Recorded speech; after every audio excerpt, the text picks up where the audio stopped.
नमस्कार दोस्तों, आप सभी का स्वागत है हमारे YouTube channel RC maths classes शक्ति में। आज का हमारा टॉपिक है नंबर सिस्टम और आज इस वीडियो में हम ये समझेंगे कि संख्याओं के कितने प्रकार होते हैं और उनमें क्या अंतर होते हैं और उनमें क्या समानताएं होती हैं। तो चलिए देखते हैं दोस्तों। सबसे पहले नंबर में आता है प्राकृतिक संख्याएं। तो प्राकृतिक संख्याएं, एक से अनंत तक की संख्याओं को हम प्राकृतिक संख्याएं कहते हैं। दूसरे नंबर पे आता है पूर्ण संख्याएं, शून्य से लेकर के अनंत तक की संख्याओं को हम पूर्ण संख्याएं कहते हैं। पूर्ण संख्या को हम होल नंबर्स भी कहते हैं, प्राकृतिक संख्या को नेचुरल नंबर्स कहते हैं। तो देखिए दोस्तों, दोनों में अंतर सिर्फ शून्य का है। तो प्राकृतिक संख्या की जो परिभाषा होती है उसमें एक शब्द आता है काउंटिंग नंबर्स। काउंटिंग नंबर्स मतलब जहां से हम गिनती स्टार्ट करते हैं। तो गिनती हम एक से स्टार्ट करते हैं हमेशा। मान लो किसी बॉक्स में कुछ बॉल्स हैं, अगर उनको हमको गिनना है तो हम लोग एक से गिनना स्टार्ट करते हैं।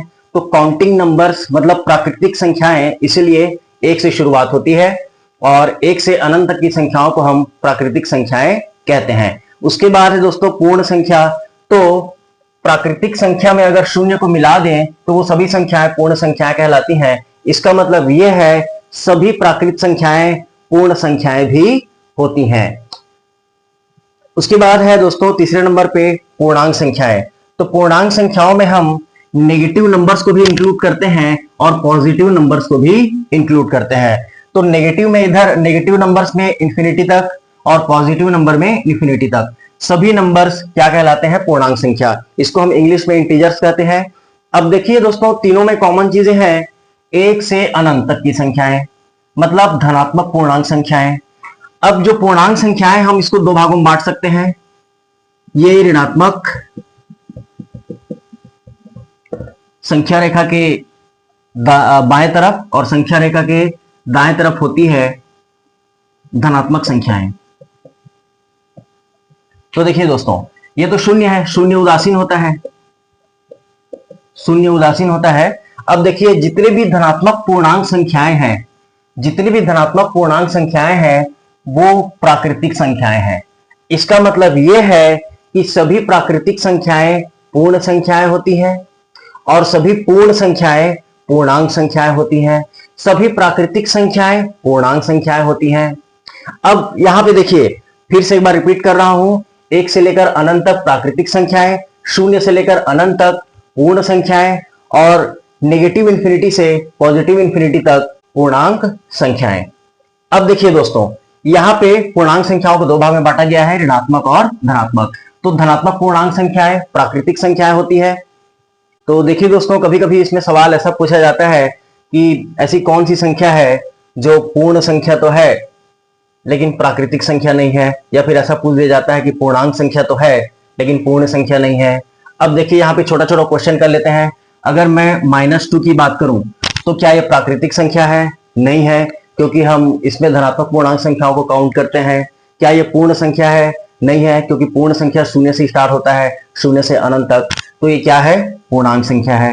अगर हम 0 की बात करें तो 0 एक पूर्ण संख्या भी है और पूर्णांक संख्या भी है। अगर उसी प्रकार से 2 की बात करें तो 2 एक प्राकृतिक संख्या भी है, पूर्ण संख्या भी है और पूर्णांक संख्या भी है। तो दोस्तों, ऐसे सवाल एकदम बेसिक है लेकिन कंफ्यूजन इसमें होता है, उसी को दूर करने के लिए हमने इसको आज बनाया है।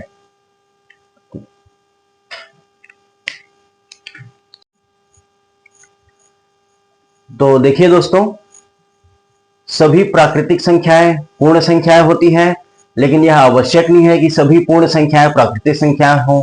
उसी प्रकार से सभी पूर्ण संख्याएं पूर्णांक संख्याएं होती हैं, लेकिन यह आवश्यक नहीं है कि सभी पूर्णांक संख्याएं पूर्ण संख्याएं हो। उसी प्रकार से सभी प्राकृतिक संख्याएं पूर्णांक संख्याएं होती हैं, लेकिन यह जरूरी नहीं है कि सभी पूर्णांक संख्याएं प्राकृतिक संख्याएं हो।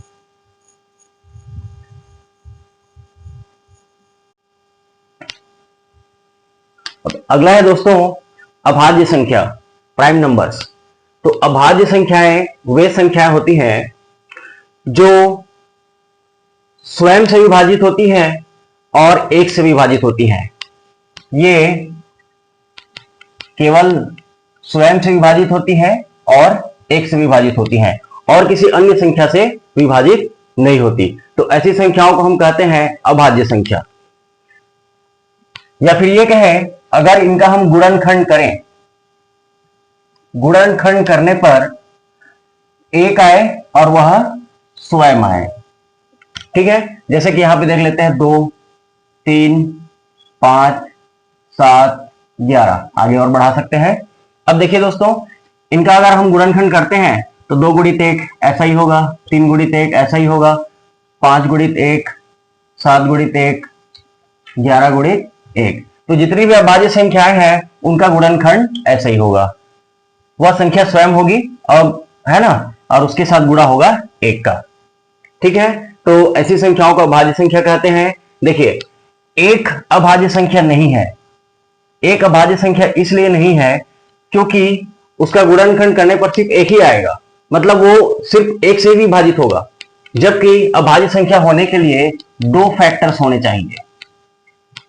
अभाज्य संख्या होने के लिए 2 फैक्टर्स होने चाहिए, मतलब उसके 2 गुणनखंड होने चाहिए, पहला तो 1 और दूसरा वह स्वयं। तो 1 में ऐसा नहीं है, इसीलिए एक अभाज्य संख्या नहीं है। इसीलिए सबसे छोटी अभाज्य संख्या 2 को मानी जाती है।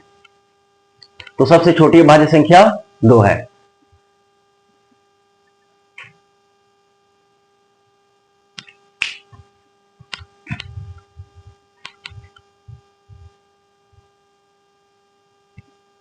अब अगला है हमारा सह अभाज्य संख्या। तो सह अभाज्य संख्या संख्याओं के ऐसे जोड़े जिसमें कॉमन फैक्टर, जिसको हम एचसीएफ कहते हैं, वो 1 हो, जिसमें कॉमन फैक्टर्स 1 हो, जिनका महत्तम समापवर्तक निकालने से 1 आए। जैसे कि 5 और 7, 5 और 7 हो गया, 8 और 11, बड़ी संख्या ले लेते हैं 15 और 16। देखिए, अब इनका अगर हम गुणनखंड करें तो यहां पे आएगा 5 गुणित 1, यहां पे आएगा 7 गुणित 1। इन दोनों में देखिए कॉमन एक ही है। उसी प्रकार से अगर इसका हम गुणनखंड करें 2 गुणित 2 गुणित 2 और गुणित 1 भी कर सकते हैं।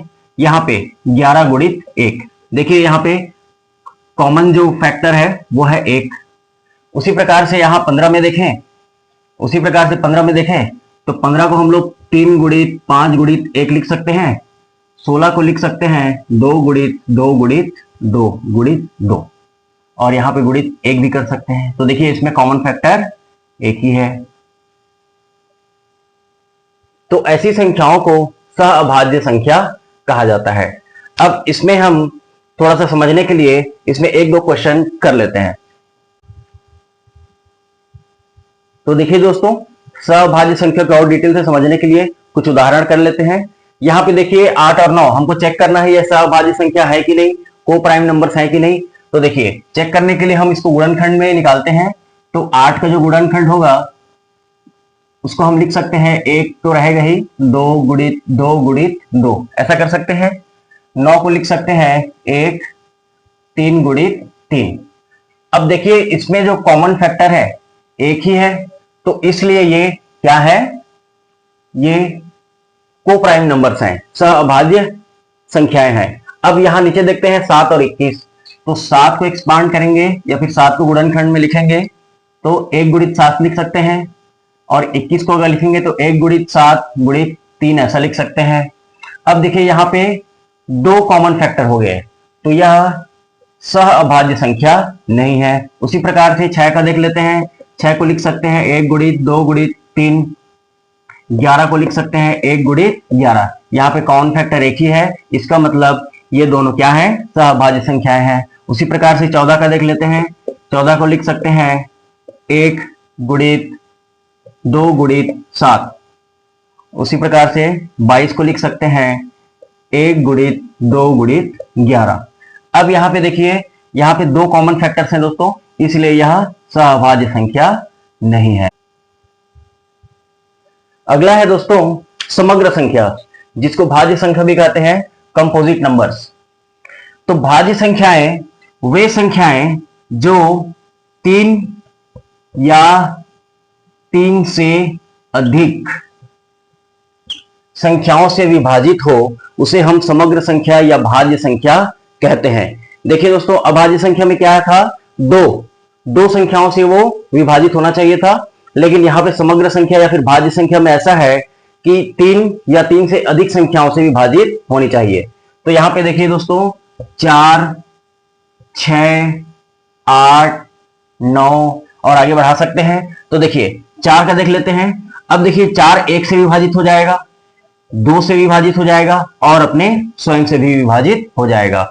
मतलब यह 3 संख्याओं से विभाजित हो जाएगा, इसलिए यह भाज्य संख्या है।